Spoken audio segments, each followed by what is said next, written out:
If you're thinking of starting a business, you should know how to write a business plan. It is usually observed that despite having a great startup idea, most businesses are not successful. According to common statistics, within the first 5 years of operation, 90% of businesses fail, and of the remaining 10%, only 1 out of 10 businesses last past the first 5 years.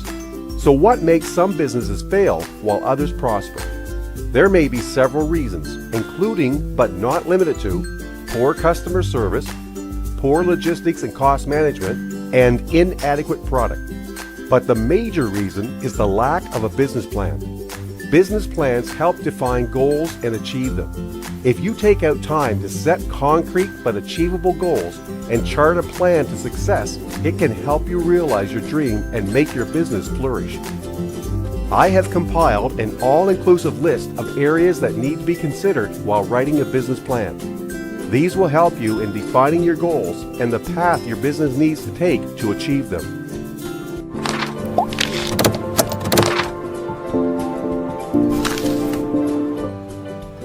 Assalamualaikum warahmatullahi wabarakatuh. Kenalkan, nama saya Inazalda Sonia Azizah dari UIN Sunan Ampel, Surabaya, Prodi Manajemen Pendidikan Islam. Nah, kali ini saya akan memaparkan tugas mata kuliah Edupreneurship, yakni mengenai business plan. We'll call my business plan adalah Zeni, Alti,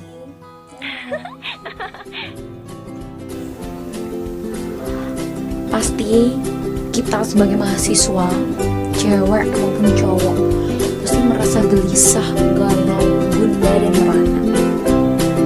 Ya, semua itu karena adanya virus yang nacikal sekali. Ya.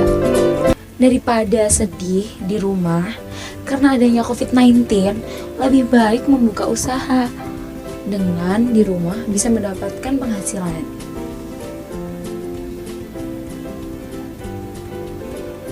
Nah, aku memutuskan untuk membuka homemade hand sanitizer. Aman, nyaman, dan menyenangkan.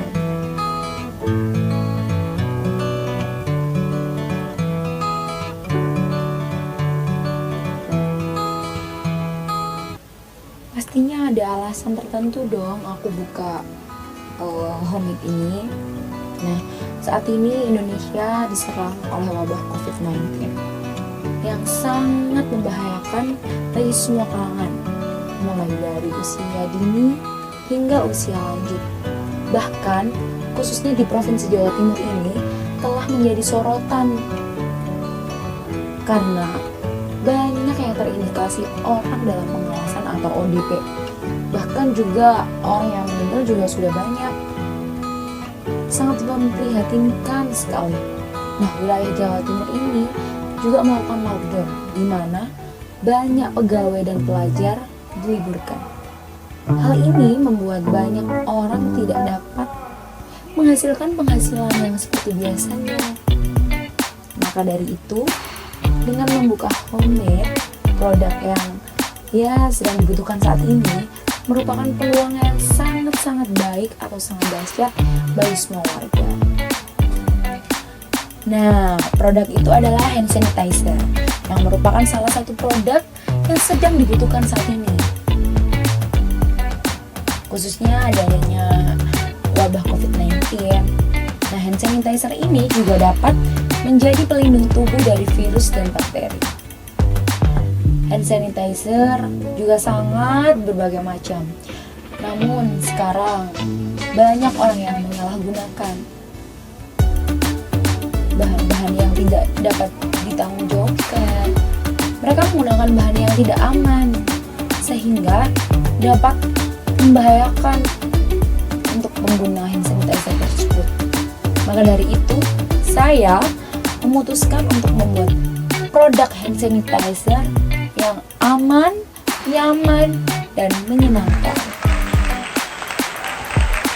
Ya, tentunya juga bisa merawat kelembapan kulit.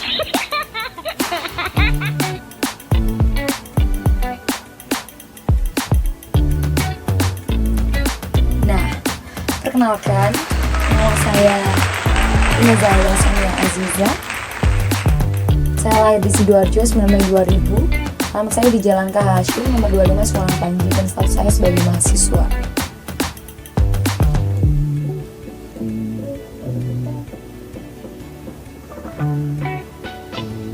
Nah, kali ini langsung saja membahas mengenai produk hand sanitizer di dalam bisnis plan saya.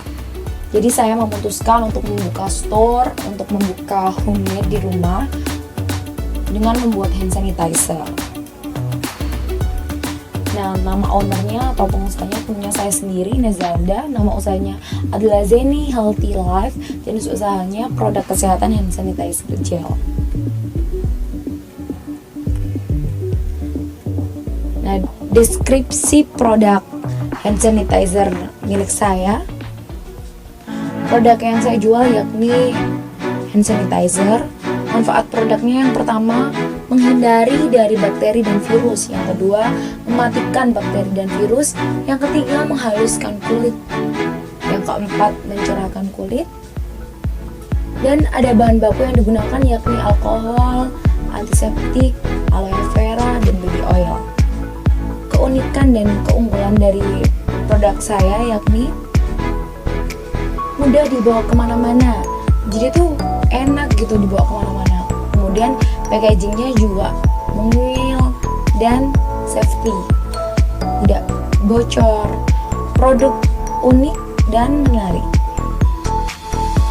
baunya harum dan teksturnya lembut di kulit.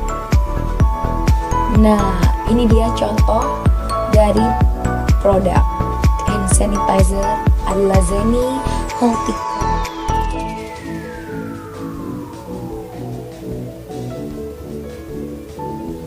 Ada varian original dan tomato. Ada pula logonya, ada huruf A karena namanya adalah Zeni. Setelah adanya deskripsi produk, nah selanjutnya yakni dalam sebuah bisnis plan harus ada target konsumen. Jadi harus jelas target konsumennya itu seperti apa agar dapat tersalurkan dengan baik produk-produk yang telah dibuat. Yang pertama, segmentasi. Secara geografi untuk wilayah Jawa Timur Indonesia, demografinya semua kalangan mulai dari SD, SMP, SMA, perguruan tinggi dan lain-lain. Semua agama, semua gender, usia 6 tahun ke atas. Psikografinya masyarakat menengah ke bawah dan ke atas, juga instansi atau lembaga. Untuk poin yang kedua yakni setelah ada segmentasi, maka harus ada sebuah target atau targeting. Secara geografi lebih dikhususkan lagi untuk wilayah Surabaya, Sidoarjo, Jawa Timur Indonesia. Demografinya masyarakat yang membutuhkan hand sanitizer. Psikografinya masyarakat menengah ke bawah dan ke atas.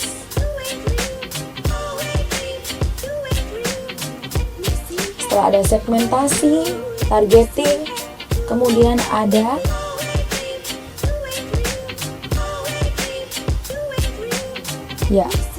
positioning atau penempatan.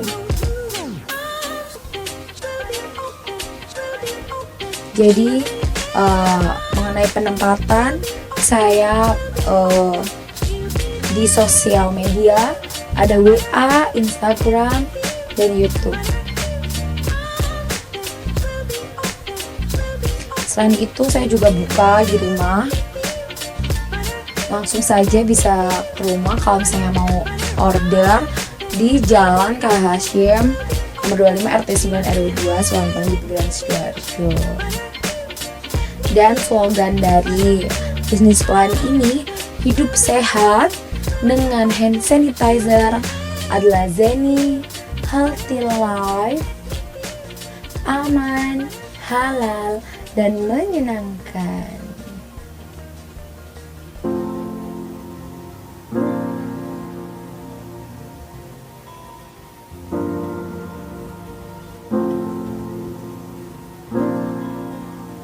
Nah, selain itu ada keunggulan produk.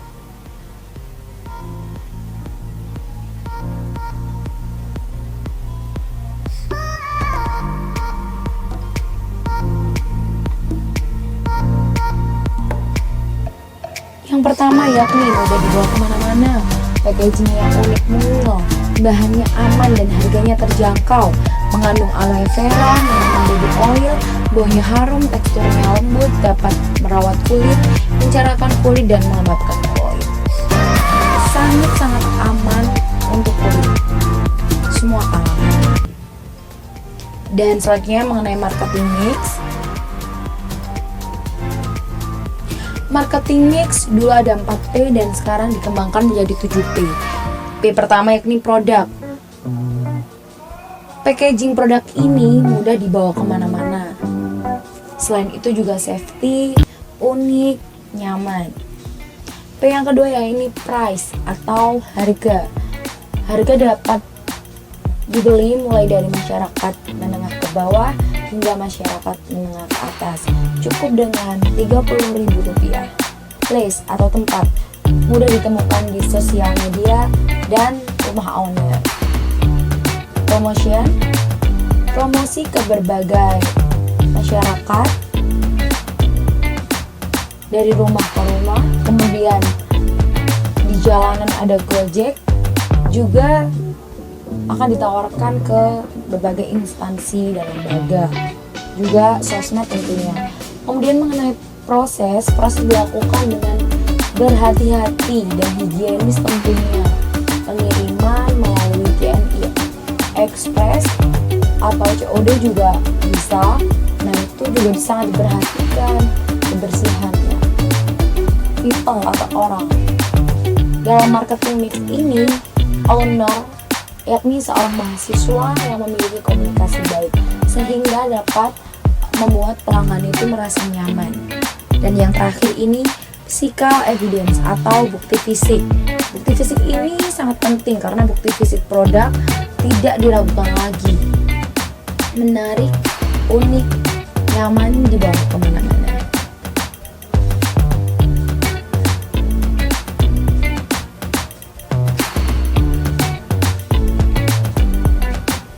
Nah, setelah adanya marketing mix, maka selanjutnya yakni langkah-langkah produksi.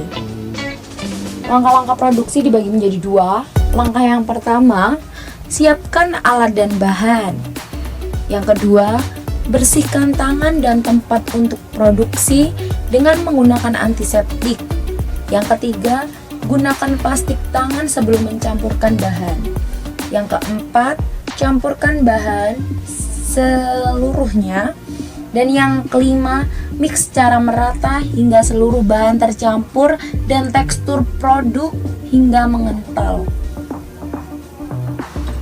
Itu langkah pertama. Dan langkah yang kedua ada beberapa tahap, yakni setelah mengental, siapkan botol ukuran 50 ml yang sudah disterilisasi. Kemudian masukkan secara perlahan dan berhati-hati produk ke dalam botol. Tutup botol secara rapat-rapat. Tempelkan stiker Adlazeni Healthy Life ke botol yang sudah terisi produk. Produk sudah siap dijual. Sebelum dikirim, disimpan di tempat yang bersih dan sejuk tentunya.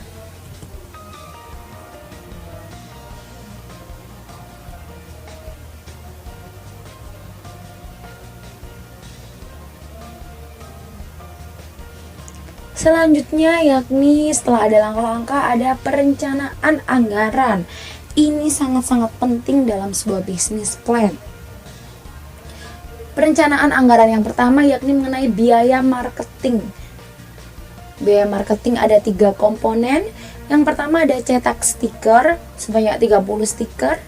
Harga satuannya Rp200 sehingga jumlahnya Rp6.000. Komponen kedua paket internet 2 GB untuk menyebarluaskan di segala sosial media, yakni jumlahnya Rp20.000. Yang ketiga bensin 1 liter, harga satuan Rp10.000 sehingga jumlah keseluruhan ada Rp36.000.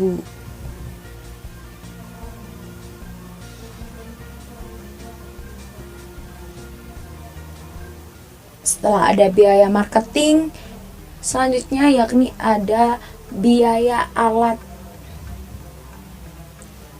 Biaya alat ini yang pertama ada gelas ukur seharga 35.000, alat pengocok 20.000, plastik tangan 1 pak 10.000, plastik klip 15.000, gunting 5.000, sehingga total keseluruhan ada 85.000.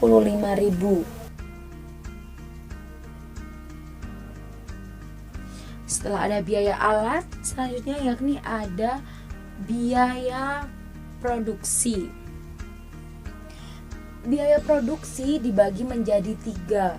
Yang pertama biaya bahan baku langsung, biaya tenaga kerja langsung, dan biaya produksi tambahan. Bahan baku langsung yakni ada alkohol seharga 15.000, antiseptik 45.000, aloe vera 80.000, baby oil 8.000. Kemudian jumlah tenaga kerja ada 1, sehingga jumlahnya setiap orangnya 20.000. Kemudian biaya produksi tambahan ada botol pump 20 unit atau 20 botol seharga 240.000. Total biaya produksi ada 408.000 rupiah. Nah, setelah adanya biaya, kemudian selanjutnya yakni untuk menemukan HPP atau harga pokok penjualan per unit. Nah, di sini tadi sudah ada beberapa biaya, tinggal dimasukkan. Total biaya bahan baku langsung ada 148.000, biaya tenaga kerja langsung 20.000, biaya pendukung atau alat ada 85.000, biaya bahan tambahan 240.000, biaya marketing 36.000. Total biaya produksi ada 529.000. Sedangkan jumlah produk yang dihasilkan ada 20 botol atau 20 unit, sehingga 529.000 dibagi 20 ada 26.500, kurang lebih 26.500. Nah, setelah ada biaya per unit 26.500, maka saya memutuskan untuk menjual produk saya seharga 30.000.